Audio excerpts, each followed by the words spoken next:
Listo. Buenas noches. Hoy día, o esta noche, 13 de octubre del 2022, nos toca revisar el capítulo 7 del Evangelio de Juan. Eh, Vamos a comenzar con un tema bastante polémico, porque hay mucha discusión al respecto. Vamos a ver qué dice. Después de estas cosas, de lo que había pasado obviamente en los capítulos anteriores, andaba Jesús en Galilea, nuevamente, Judea, Samaria, Galilea. Pues no quería andar en Judea porque los judíos procuraban matarle. Acá hay una discusión sobre cuánto tiempo fue el ministerio de Jesús. Si fue 3 años y medio, si fue 2 años y medio, si fue un año y medio, si fue 2 años. No sabemos.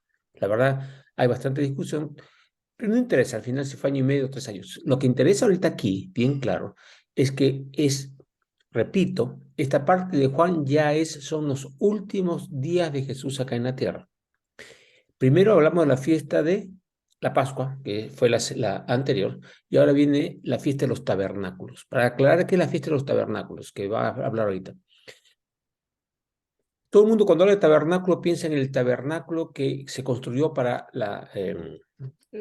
poner el arca de la alianza. Pero en realidad, la palabra tabernáculo son tiendas. Y el pueblo judío por 40 años vivió en tabernáculos, en tiendas.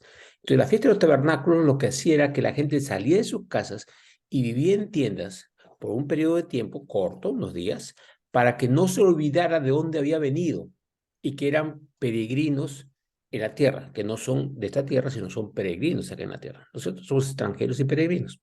El gran sentido de esa fiesta era hacerles acordar lo que habían pasado y dónde Dios los había llevado a la tierra prometida. Ese era el mensaje, uno de los mensajes de la fiesta de los tabernáculos, pero el más importante. Ok. Entonces, ya los judíos querían matarlo porque él ya había hecho su fama. Ok. Entonces ya tenía un tiempo ahí. Y dice ahí, estaba cerca la fiesta de los judíos, la de los tabernáculos. Son tres fiestas las que tienes que ir a Jerusalén, ¿no? Y le dijeron sus hermanos. Y acá hay algo interesante. Dice sus hermanos. Eh, y acá tiene la discusión. Como dentro del movimiento católico dice que Jesús no tuvo hermanos, entonces dicen, estos son los discípulos. Pero miren lo que dice acá. Y le dijeron sus hermanos, sal de aquí y vete a Judea para que también tus discípulos vean las obras que haces. Entonces ahí hay una incongruencia. Pues ¿cómo pueden ser los hermanos discípulos si está diciendo, anda, verás que tus discípulos te vean? En Mateo 13 dice textualmente, en un momento textual, dice así, ¿no es este Jesús el hijo de José? Su madre se llama María y sus hermanos José, Jacobo, eh, Simón y Judas, y no están sus hermanas entre nosotros. ¿Cómo pues dice esto, tal cosa de él? O sea, para los galileos, él tenía una familia, ¿ok? Entonces, para el mundo cristiano actual, María era virgen cuando se casó con José, siguió virgen todo el momento hasta que dio luz a Jesús y después tuvo hijos con José. Esa es una versión. La otra versión es que José tenía hijos y los consideraban hermanos de Jesús. No interesa, no interesa. Al fin de cuentas, eran sus hermanos. Si eran María o no, ¿por qué? Porque la virginidad de María es importante antes de. Porque cuando catalogas que hacer el amor es pecado, ¿quién instauró eso? Dios. Entonces está diciendo que Dios hizo el pecado, hizo al hombre naturalmente para pecar. La sexualidad no es pecado. Como comer no es pecado. Hablar no es pecado. Es cómo usamos cada cosa, bien o mal. Ese es totalmente diferente. Entonces, esa es una discusión que no la vamos a tener acá, pero salta a la luz y por eso se la menciono nada más. Ok, entonces, y le dijeron a sus hermanos, sal de aquí, vete a Judea para que también tus discípulos vean las obras que haces. Porque ninguno que procura darse a conocer hace algo en secreto. Está diciendo, oye, si realmente tú quieres darte a conocer con el mensaje que estás haciendo, bueno, pues muéstrate. ¿Dónde? En el sitio más importante, en Jerusalén. Y dice ahí, si estas cosas haces, manifiéstate al mundo. porque ni aun sus hermanos creían en él. Este pedazo es lo que usan muchos diciendo, miren, ahí está la posibilidad de que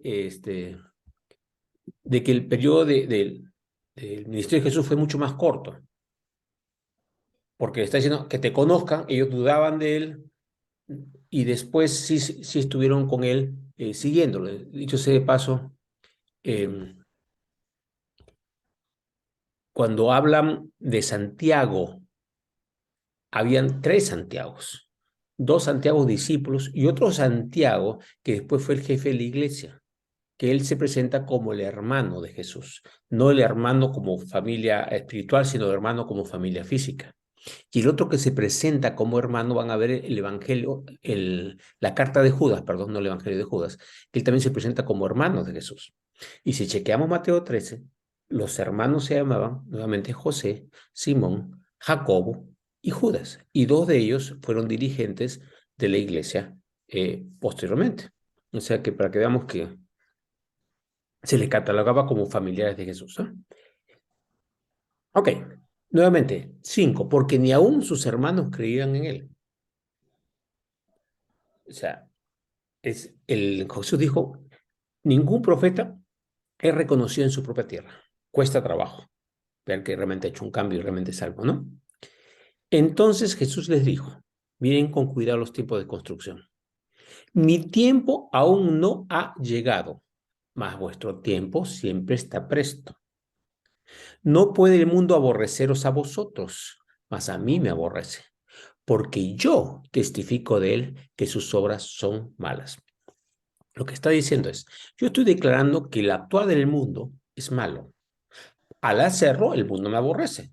Pero ustedes, mis hermanos, que no están hablando mal del mundo, entonces, ¿por qué el mundo no tiene por qué aborrecerlos? Vuestro tiempo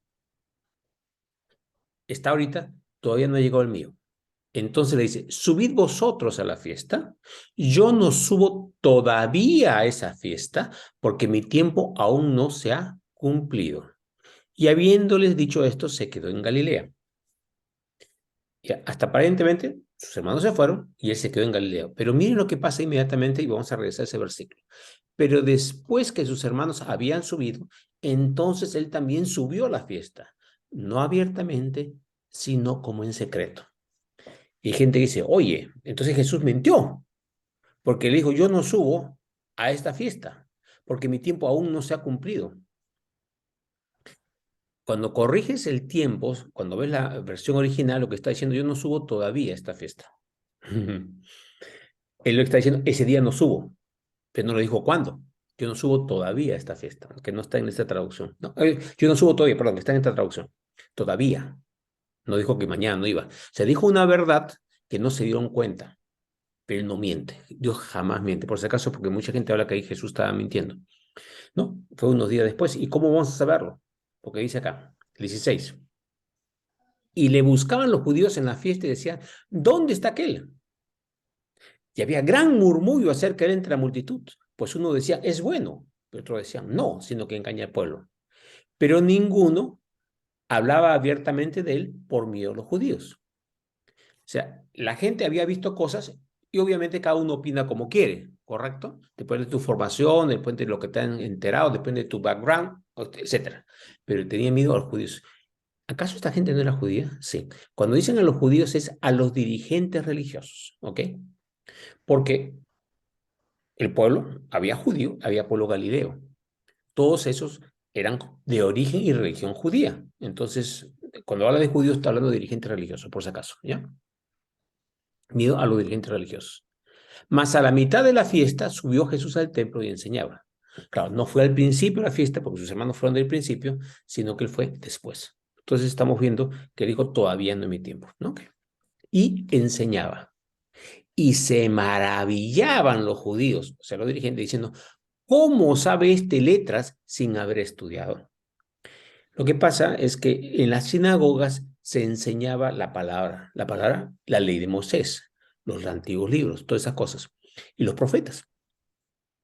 Y Jesús nunca había sido parte de eso, no era conocido para nada, o sea, ningún maestro le había enseñado. Y sabía, pues, muchísimo más que ellos. Entonces, ¿cómo sabe este letras? ¿Cómo sabe tanto? Acuérdense cuando tenía 12 años, y recordamos esa historia en Lucas, que él estaba en el templo y los maestros de la ley se asombraban con él por las cosas que decían, lo escuchaban, y tenía 12 añitos, porque no era por lo que había escuchado ahí, sino porque tenía la ley de Dios ya en su corazón. Dios se la había puesto desde el comienzo, ¿no? Además, si recordamos Juan 1, dice, en el principio era el verbo era con Dios, el verbo era Dios, y este era en el principio con Dios. Por el medio de él, todas las cosas fueron hechas. Verbo es la palabra, o sea, Jesús fue el que dio la palabra, el que dio la palabra, el que dio todo lo que tenemos de Moisés y los profetas. Entonces, sabía la ley, pues obviamente. Ok. ¿Cómo sabe este letra sin haber estudiado? 16. Jesús le respondió y dijo, mi doctrina, o sea, lo que yo estoy exponiéndole, o sea, no mi doctrina mía, no, sino mi doctrina, o sea, lo que le estoy diciendo, no es mía, sino de aquel que me envió. Nuevamente, Jesús todo lo que habló y toda la ley no era suya, sino el Padre la transmitió a través suyo. Ahí está la diferencia. Nosotros tenemos que ser también, cuando hablamos de Dios, diciendo, esto no es mío, es mi Padre que me lo ha enseñado, que me lo ha dicho, que lo dice, me dice que lo diga. Pero esto no es mi palabra, es la palabra de Dios. Es bien diferente, ¿no? Entonces Jesús dice eso, mi doctrina no es mía, sino de aquel que me envió. 17. El que quiera hacer la voluntad de Dios, conocerá si la doctrina es de Dios o si yo hablo por mi propia cuenta. En otras palabras, si yo quiero realmente hacer lo que Dios quiere, tengo que estudiar la palabra. ¿Qué dice la palabra? ¿Qué dicen los profetas? Jesús cumplía todas las cosas que los profetas habían anunciado. Cómo vino, dónde nació, sus características, cómo murió, exactamente todo eso. Te lo diciendo ahora para nosotros. Se lo dijo a ellos, pero para nosotros aún más, porque sabemos el resto de la historia, ¿no? Mucho más que los que estaban en ese momento ahí. Entonces, si él cumplió todo eso, entonces vamos a conocer si la doctrina es de Dios. Claro, conocemos que Jesús cumplió. Y al cumplir es el Mesías. Y si es el Mesías, es enviado por Dios para transmitir su mensaje. Entonces, ¿la doctrina de quién es? De Dios. O si yo hablo por mi propia cuenta. O sea, si enseñó algo que no estaba en la palabra, no. Todo lo que hizo fue reforzar la palabra. Él fue bien claro. Yo no he venido a cambiar ni una jota, ni una tilde de la ley. He venido a cumplirla de la ley. Y lo cumplió. ¿Ok? Muy bien. Eh, ¿Quién tiene? Están las llaves, pues. Por favor, no prendan los volúmenes. Gracias. Gracias. Ya, ok. ¿Dónde estamos? O si yo hablo por mi propia cuenta. Al cumplir la ley, no está hablando por su propia cuenta, sino es manifestación de Dios, ¿ok? Ahí Jesús está declarando por qué podemos saber que Él es realmente el Mesías, porque está cumpliendo lo que estaba anunciado de Él, ¿sí? Ok. 18. El que habla por su propia cuenta, y Él no está hablando por su propia cuenta, dice, su propia gloria busca. Él no está buscando su gloria. Pero el que busca la gloria del que le envió, el Padre, este es verdadero y no hay en él injusticia. Okay. Cada vez que buscamos nuestra gloria, estamos siendo injustos. Tenemos que buscar la gloria del Padre, que nos agradezcan, que hagamos algo lindo y podamos ser usados, maravilloso. Pero no lo estamos haciendo para nuestra gloria. Si Jesús no lo hizo para su gloria, que Él era el Rey de Reyes, nosotros, ¿para quién tenemos que hacerlo? Eso es lo que tenemos que tener siempre consciente. Cada día, yo estoy haciendo esto para mi Padre, por mi Padre, en mi Padre, para la meta de mi Padre. De otra forma, estoy buscando ¿qué? Su gloria en mi vida, en mi trabajo, en mis amigos, en mi familia. Lo estamos buscando su gloria en cada cosa que hacemos. Y si su gloria la buscamos en cada cosa que hacemos, entonces va a producir más fruto en esas cosas, que es lo que estamos buscando, ¿no es cierto? Pero hay que tener consciente para quién es. Y otra dice, y no hay en él injusticia. Ok, injusticia es cuando buscamos nuestra propia gloria. Nos dio Moisés la ley y ninguno de vosotros cumple la ley. Esta fue una palabra fuertísima. Está diciendo, oigan, usted conoce la ley mosaica, pero no la cumplen. ¿Cómo es eso? Pero si nosotros diezmamos, nosotros venimos a la reunión, dejamos trabajar todos los sábados, tenemos todo. Y va a decir Jesús, ahorita se le va a mostrar cómo no cumplen la ley. Se lo voy a mostrar ahorita claramente. Y le repito, no os dio Moisés la ley y ninguno de vosotros cumple la ley. ¿Por qué procuráis matarme? Si ustedes no cumplen la ley, entonces ¿por qué me van a acusar a mí? Tiene lógica. alguien que cumpliera toda la ley podría acusar a alguien más. Pero no, dice, usted no cumple la ley, ahí vamos. Respondió la multitud, dijo, demonio tienes, ¿quién procura matarte? Había, pero mucha gente no estaba con esa intención de matar. Entonces, oye, ¿qué te pasa? Estás hablando de pavadas, ¿no? 21. Jesús respondió y les dijo, una obra hice y todos os maravilláis. Claro, había mencionado varias, no sé a cuál está refiriéndose en este Jesús, probablemente sea a la comida de los 5.000 y que sanó a la gente y dio comer a todos y lo querían, ¿se acuerdan? Hace poco querían convertirlo en rey y él se escapó para que no lo convirtieran en rey. Es muy probable que esté hablando de esa obra en específico. No la menciona cuál, pero es muy probable que sea eso. Ha hecho muchísimas más obras, pero bueno. Por cierto, y ahí viene la aclaración, para que vean que estaban incumpliendo la ley. Moisés os dio la circuncisión. Entre paréntesis, no porque sea de Moisés, sino de los padres. Moisés no fue el primero que hizo la circuncisión. ¿Quién fue? Desde Abraham. Desde Abraham comenzó la circuncisión. ¿Sí? Y ahí comenzó la separación. Cuando estuvieron, Moisés dio la circuncisión, la orden, pero mientras estuvieron en el desierto, no se circuncidaron. Se circuncidaron cuando entraron en la tierra prometida a los 40 años. Durante todo ese tiempo en el desierto no hicieron circuncisión. Lo dice bien claro la Biblia cuando lees Éxodo. ¿Eh? Entonces, él les dio, pero lo hicieron recién después. ¿Ya? Ok. No porque sea de Moisés, sino de los padres. Y en el día de reposo circuncidáis al hombre.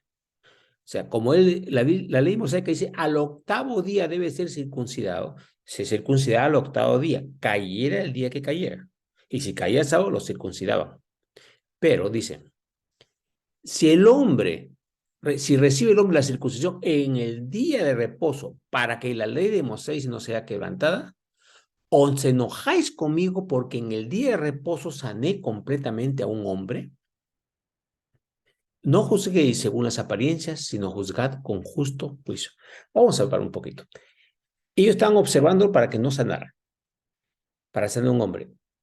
Y se rompía la ley mosaica que dice que no se podía trabajar el sábado haciendo circuncisiones el sábado. O sea, hay como una incongruencia. Pero no es incongruencia, porque el día de reposo no es no hacer nada, sino es dedicárselo a Dios. Entonces, ¿qué mejor dedicárselo a Dios que dar amor, curación, sanidad? ¿Correcto?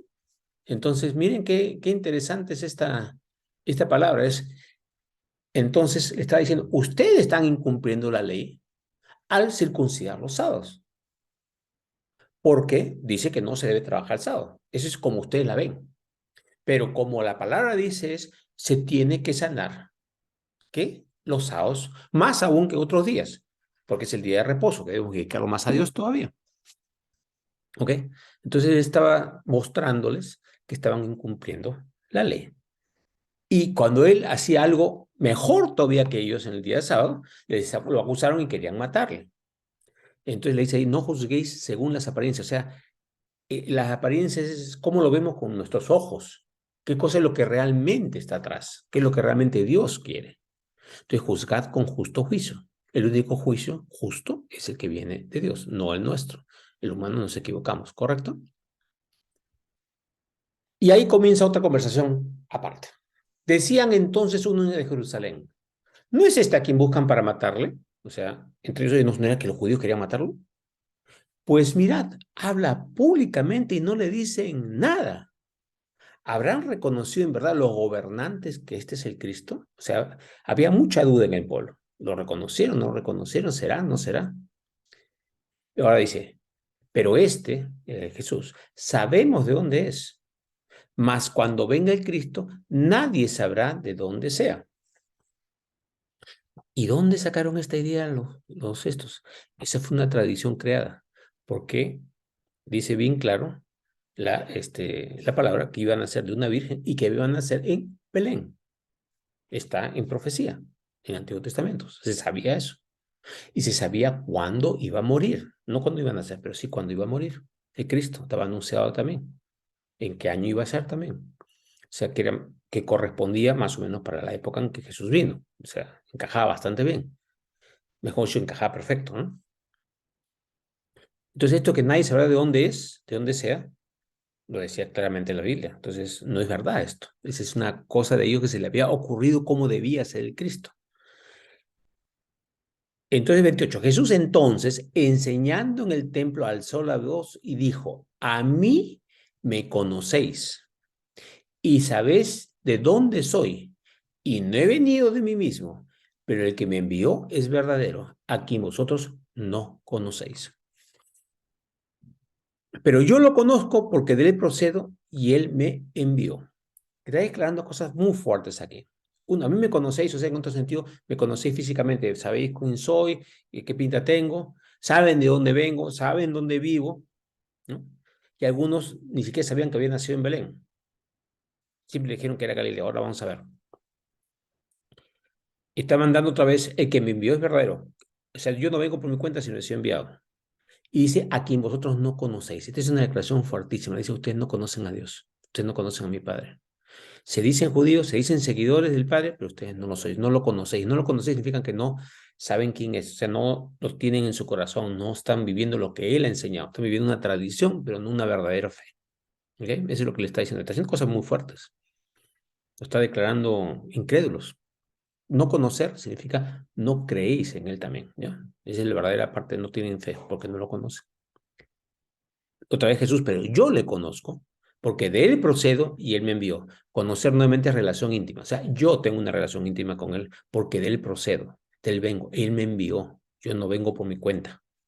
Entonces procuraban prenderle. Claro, cuando dijo eso, le cayó un insulto para ellos fuertísimo. Este me está diciendo que somos unos tarados, no valemos nada, somos unos, ¿no?, ignorantes. Procuraban prenderle, pero ninguno le echó mano porque aún no había llegado su hora. Y esto es importantísimo. Nadie te puede tocar a menos que esté determinado que te toquen. Nadie te puede hacer daño si no está determinado. Nadie puede tocar a un hijo de Dios sin que Dios dé la autorización. Y si da la autorización es por un motivo bueno. Jesús no murió porque él era malo. Jesús no murió porque él era pecador. Jesús no murió para, para que aprenda lecciones y corregirlo. No, él murió por nuestras vidas, ¿no es cierto? O sea, valía la pena esa muerte, que es diferente. O sea, Dios tiene un plan que es para bien, nunca es para mal. Ok. Y en ese momento dijo, y muchos la multitud creyeron en él y decían, el Cristo, cuando venga, hará más señales que las que éste hace. Que la cosa bien el roca, pues creyeron en él, pero cuando ven el Cristo total, ¿es el Cristo o no es el Cristo? Andaban con la cabeza sumamente cruzada. ¿Por qué? Porque Jesús cumplió lo que decía la palabra, pero como la palabra estaba mal enseñada por los judíos, por los fariseos o por esto, partes bien enseñadas, por supuesto, pero partes muy mal enseñadas, porque esperaban cualquier otra cosa menos lo que decía la palabra. La palabra decía que el Cristo iba a morir textualmente. En el año tal va a morir el Cristo. Va a ser así.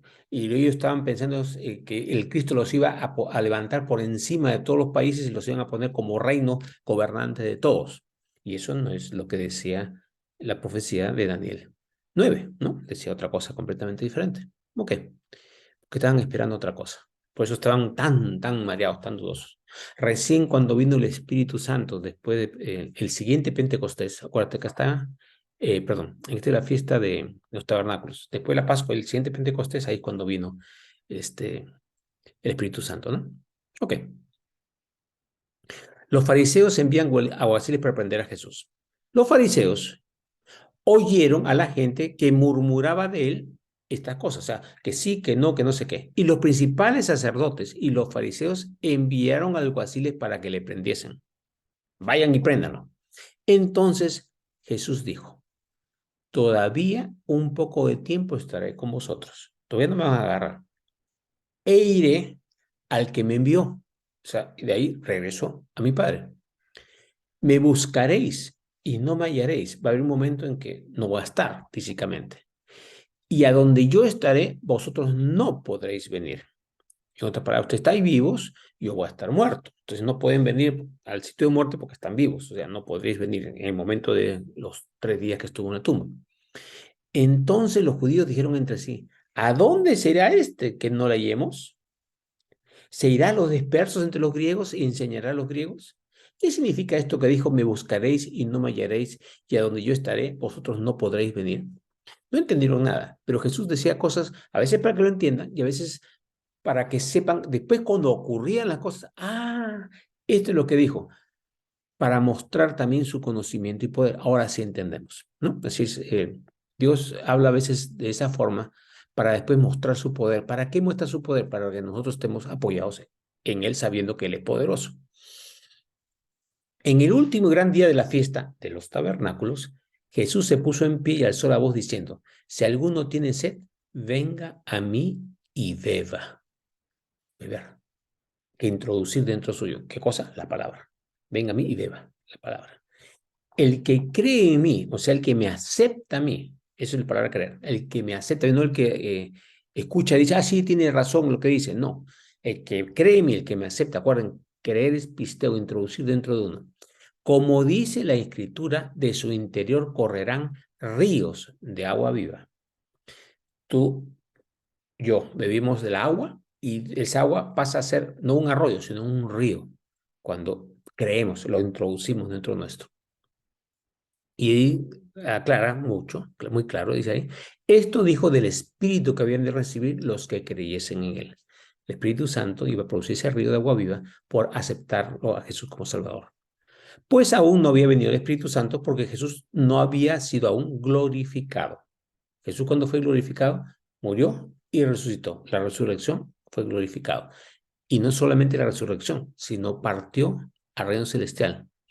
Y cuando parte, a los 10 días viene el Espíritu Santo. O sea, cuando regresa a su trono, cuando es glorificado. Hay una fiesta en el cielo recibiéndolo y ahí, después de ser glorificado, viene el Espíritu Santo. ¿Ok? División entre la gente.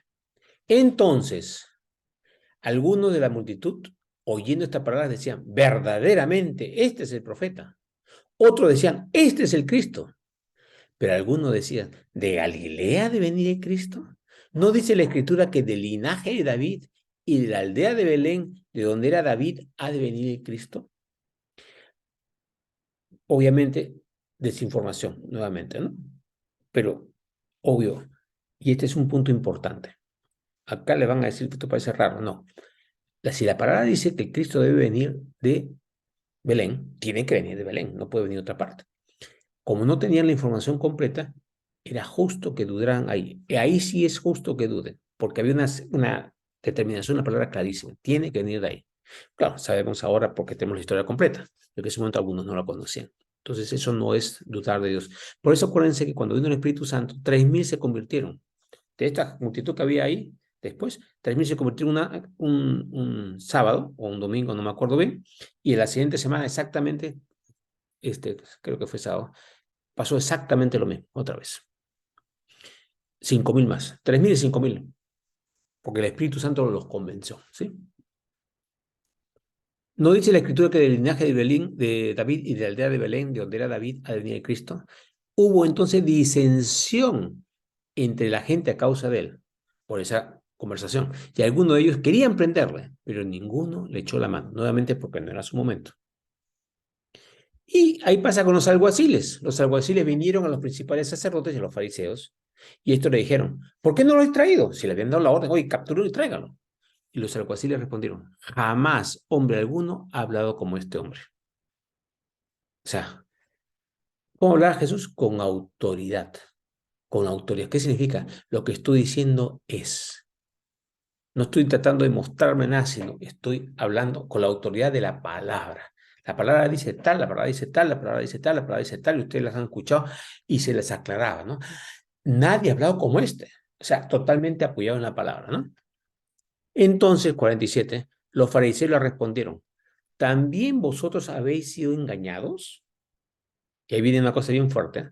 ¿Acaso ha creído en él alguno de los gobernantes o de los fariseos? Como diciendo, nosotros somos los únicos que conocemos, ustedes son unos ignorantes, ustedes no saben nada. Nosotros somos los formados, los teólogos, los sabios que sabemos la palabra. Y si nosotros no lo hemos aceptado, ustedes están equivocados. Y había fariseos que habían creído en él. Acuérdate, Nicodemo fue uno de ellos. Que ahí viene justo eso. Mas esta gente que no sabe la ley, maldita es. sea, automáticamente un desprecio hacia toda la gente que no es fariseo, ¿no? Que no estudió con ellos. Les dijo Nicodemo, y ahí mismo Nicodemo habló, el que vino a él de noche y el cual era uno de ellos, aclarando que es uno de los discípulos, pero en secreto. Y dice así, ¿juzga acaso nuestra ley a un hombre si primero no le oye y sabe lo que ha hecho? Entonces le dice, oye, la ley dice que debemos, si se presentan todas estas cosas, llamémonos a un juicio para que hable y se defienda, ¿no? Y le respondieron, ¿eres tú también Galileo? Escudriña y ve que de Galilea nunca se ha levantado profeta. Entonces automáticamente ni siquiera lo quieren escuchar. Y ahí está. Nicodemo menciona la ley y menciona lo que es correcto, pero no quieren escuchar lo correcto. Quieren escuchar solamente lo que ellos quieren escuchar. Y esta es una de las cosas que siempre trato de enseñarme a mí mismo y a todos. ¿Qué cosa es lo que dice Dios? No es qué cosa es lo que yo quiero escuchar o cómo quiero yo que sean las cosas. Cómo son las cosas como Dios dice, ¿sí? Y cada uno se fue a su casa. Ahí quedó la cosa. Y luego en la siguiente viene la presentación de la mujer adúltera, que la vamos a ver en el siguiente capítulo, que es el capítulo 8 de Juan. ¿Sí? Ok. Gracias, Señor, por este, por esta palabra. Ok, vamos entonces a